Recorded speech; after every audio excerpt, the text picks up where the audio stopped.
আজকে তোমাদের সাথে আরেকটা হেয়ার কাটের ভিডিও আমি শেয়ার করতে চলেছি। স্পেসিফিকলি কোনো নাম এটা নেই, তার পেছনে রিজন একটাই, কারণ এটা আমার নিজের তৈরি করা হেয়ার কাট। মানে আমি এতদিন ধরে যা শিখেছি লাস্ট 7-8 বছর ধরে, সেখান থেকে যেটুকু আমার অভিজ্ঞতা হয়েছে সেই অভিজ্ঞতা থেকেই আমি এই হেয়ার কাটটা তৈরি করছি।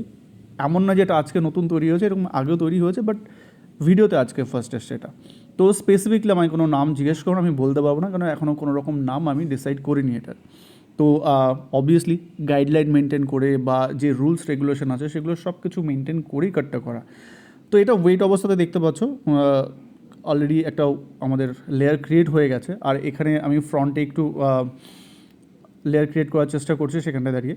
তো কিছু জিনিস যেগুলো আমরা রেফারেন্স হিসেবে নিয়েছি, কিছু জিনিস যেটা নিজে থেকে তৈরি করেছি, আর এই সব কিছু মিলিয়ে একটা নতুন কিছু ট্রাই করার চেষ্টা করেছি। আমি জানি না তোমাদের কাছে কেমন লাগবে, যা ভালো লাগলে অবশ্যই জানিও, আর না লাগলেও জানিও। আমার ক্লায়েন্ট যিনি, সে খুব হ্যাপি হয়েছে হেয়ার কাটে, যে লুক ক্রিয়েট হয়েছে তাতে সে যথেষ্ট হ্যাপি। আর আশা করি তোমাদেরও ভালো লাগবে। দেখো কত সুন্দর ভলিউম ক্রিয়েট হয়েছে। আর যে লং ব্যাং তৈরি করতে চাইছিলাম সেটাও ক্রিয়েট হয়েছে। তো সেখান থেকে দাঁড়িয়ে ক্লায়েন্ট তো হ্যাপি। তোমাদের কাছে কেমন লাগলো অবশ্যই জানাতে ভুলো না। দেখা হবে অন্য কোনো ভিডিওতে, ততক্ষণের জন্য বাই।